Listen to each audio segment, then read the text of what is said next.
آپ جانتے ہیں کہ امریکہ آخرکار پاکستان سے چاہتا کیا ہے؟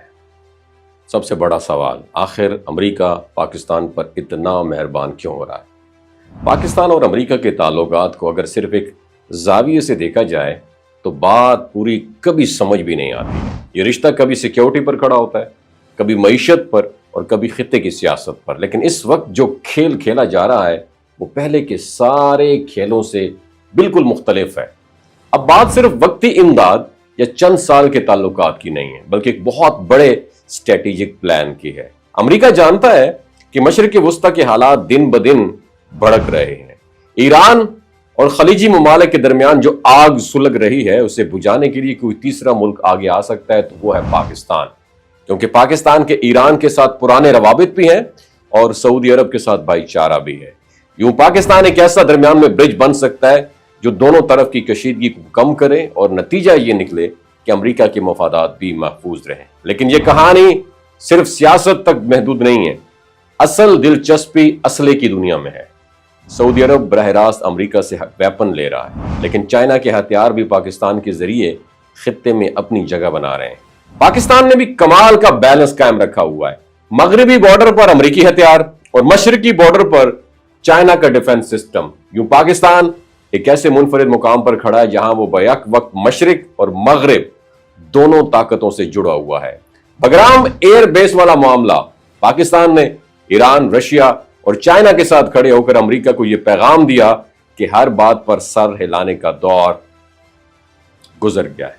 لیکن دوسری طرف انسداد دہشت گردی، انٹیلیجنس شیئرنگ اور سیکیورٹی میں پاکستان امریکہ کے ساتھ تعاون بھی کر رہا ہے، اور یہ ہے وہ ڈپلومیسی جو پہلے کبھی اتنی مضبوط نظر نہیں آئی۔ آج پاکستان کی سفارتکاری کا ایک نیا روپ اختیار کر چکا ہے پاکستان۔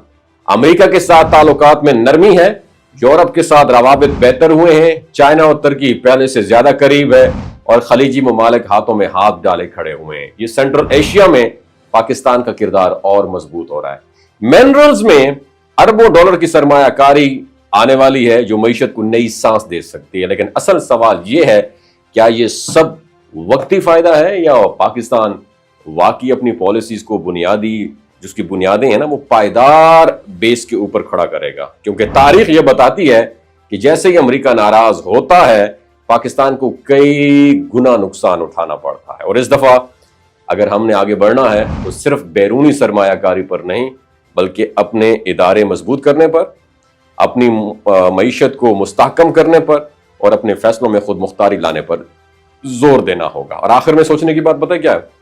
دنیا کا ہر طاقتور ملک سب سے پہلے اپنا فائدہ دیکھتا ہے۔ اصل امتحان پاکستان کا بھی یہی ہے کہ وہ اپنی پالیسی اس طرح ڈیزائن کرے کہ کل کو کوئی بھی سپر پاور یہ نہ سوچ سکے کہ پاکستان کو نظر انداز کر کے آگے بڑھا جا سکتا ہے۔ یہی پاکستان کی اصل کامیابی ہوگی۔ امریکہ کی مہربانی صرف اپنے مفاد کے لیے، جب تک پاکستان امریکہ کو فائدہ دے گا تب تک پاکستان امریکہ کے لیے سب سے خاص ہے۔ جہاں پاکستان نے انکار کیا سمجھو گیم از اوور، اور ان تمام معاملات میں پاکستان بری طرح پھنس چکا ہے۔ آپ کی کیا رائے ہے نیچے کامنٹ سیکشن میں ضرور بتائیے گا۔ اللہ حافظ۔ یہ جو گلگت بلتستان کے لوگ ہوتے ہیں نا، ان کی ایوریج عمر 90 سال سے بھی زیادہ ہوتی ہے۔ You know why? کیونکہ یہ لوگ شیلاجیت استعمال کرتے ہیں۔ شیلاجیت کے اندر 85 منرلز ہوتے ہیں۔ اگر آپ چیزوں کو جلدی بھول جاتے ہیں، مردانہ کمزوری محسوس کرتے ہیں، اولاد جیسی نعمت سے محروم ہیں، اور آپ سپرم کاؤنٹ آپ کے کم ہیں، ٹیسٹوسٹیرون ہارمون امبیلنس ہے، آپ سدا بہار جوان نظر آنا چاہتے ہیں، خون کی کمی کو دور کرنا چاہتے ہیں، ہڈیوں جوڑوں کے دردوں سے نجات حاصل کرنا چاہتے ہیں، موٹاپا کم کرنا چاہتے ہیں، تو ڈاکٹر اسد محمود کی پیور اینڈ نیچرل شیلاجیت ضرور استعمال کریں۔